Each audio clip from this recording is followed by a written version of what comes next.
Imagine a world without stories. No books, no movies, no video games. No campfire stories, no bedtime stories, not even a simple, "You won't believe what happened to me today." A world where fiction is forbidden. What would that life be like? At first glance, it might seem efficient, even utopian. The government, calling itself the Ministry of Factuality, would have banned all forms of narrative. Their reasoning? Stories are lies. They breed unrealistic expectations, stir up unnecessary emotions, and waste precious time that could be spent on productive, factual pursuits. In this world, your day would start not with a whimsical dream, but with a stark, data-driven report of your sleep cycle.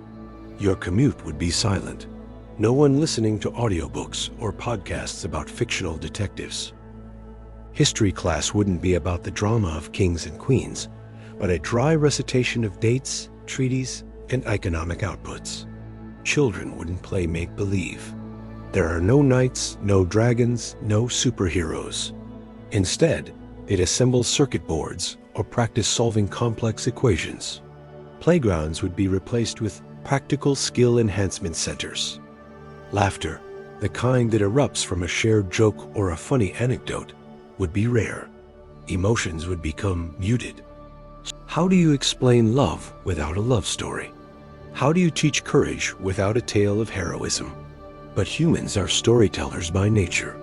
It's in our DNA. So, inevitably, a black market for stories would emerge. People would huddle in secret, whispering tales in darkened rooms. A grandmother might risk everything to tell her grandchild about a mischievous rabbit. A teenager might secretly scrawl a fantasy epic in a hidden notebook. These storytellers would become rebels, guardians of imagination in a world that wants to crush it. They would be called fabulists or narrators, and they would be hunted by the ministry. The penalty for being caught with a story? Re-education, a process designed to purge the mind of all non-factual thought. But the desire for stories would be too strong to extinguish. Why? Because stories are more than just entertainment. They're how we understand ourselves and the world around us. They teach us empathy, allowing us to walk in someone else's shoes. They give us hope when things are bleak. They help us process grief and celebrate joy.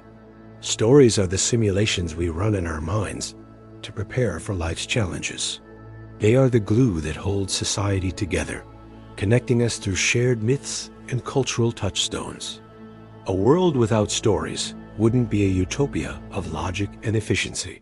It would be a gray, sterile world, devoid of color, passion, and meaning. It would be a world of disconnected individuals, not a community. We'd have all the facts, but we'd have lost our humanity. So the next time you pick up a book, watch a movie, or even just share a funny story with a friend, remember what a gift it is. You're taking part in an ancient, essential human tradition. You're keeping the fire of imagination alive. In a world that sometimes feels like it's trying to ban stories, be a rebel. Tell your tale. Thanks for watching. If you love stories as much as I do, consider subscribing for more thoughts on the power of narrative. See you next time. Always remember, small steps lead to big outcomes.